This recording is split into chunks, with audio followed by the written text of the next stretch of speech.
shit food, pretty not safe living accommodations, and abysmal field trips. These are the main components of a great school trip.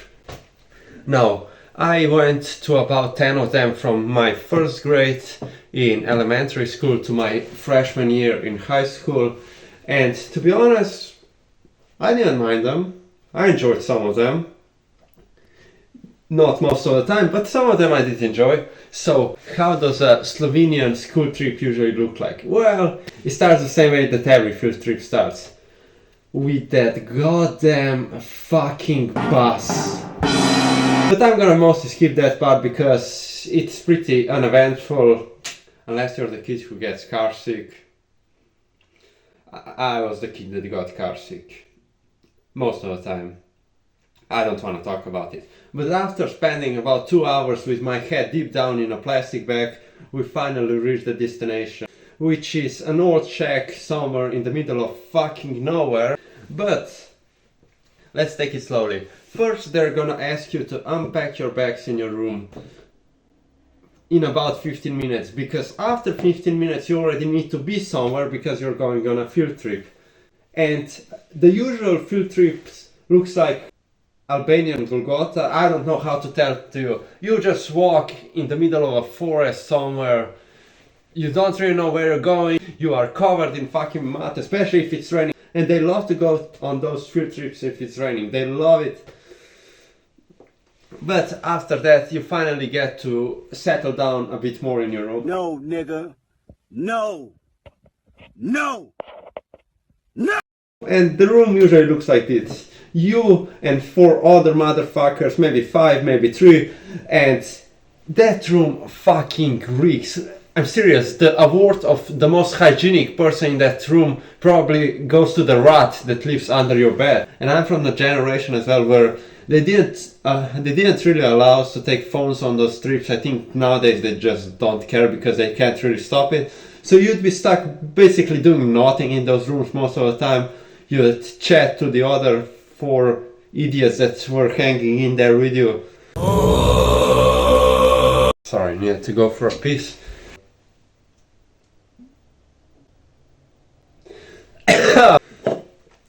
Collecting lice and mice and fucking cocaine. Let's go talk about the food.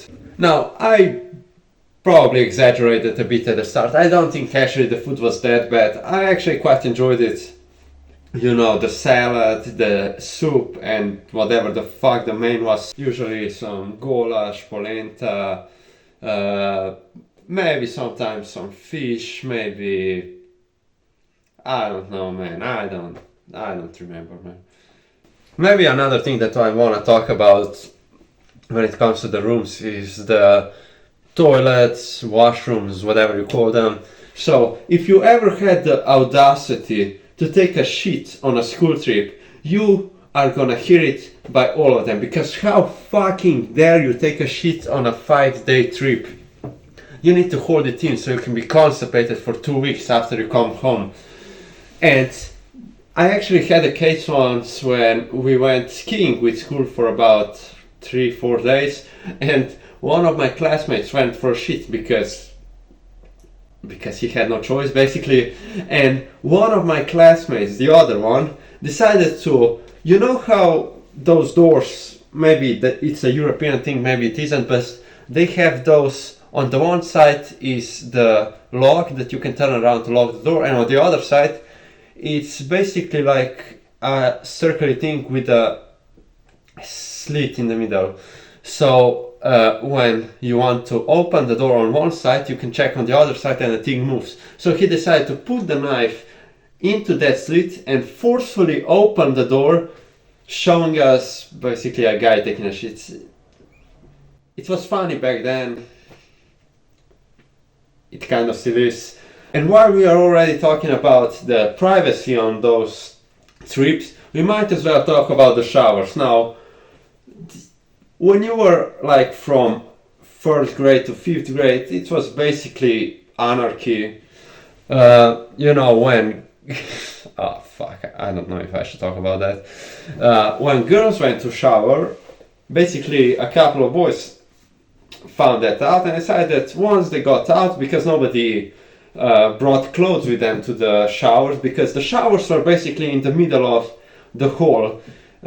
So you basically needed to go there from your room and then come back. And because nobody brought clothes, you went back to your room in a towel. So they decided they were gonna chase those girls out from the shower back to their room in hopes of, I don't know what they wanted to see. There was nothing to see yet. Please have a seat. Why? Have a seat. I'm Chris Hansen, and I want to ask you some questions. Fuck, I hate myself. And basically the girls then returned the favor. It sounded funny back then, but now it just sounds like something that happens at a certain places that we don't want to talk about. And you also had some other things as well, like you always had that one guy that got homesick. And the funniest thing was, he never got homesick like on the third day or the fourth day. He always got homesick on the fucking first day. Like, man, you were away from your parents for like 5 hours max. What are you missing? And then by the fourth day he was like, yeah, fuck my parents. Also, when you were younger, you always got to send one of those postcards back to your parents at home, which, if you were lucky, arrived like 2 weeks after you already got home, and if you were unlucky, never. So, if you were enjoying this video, you could, I don't know, I guess you could subscribe. It'd be a nice thing to do, but obviously you don't need to do it. It'd just be very nice of you if you did, though. And yeah, that's basically all I wanted to say, had to say, so have a great day and bye.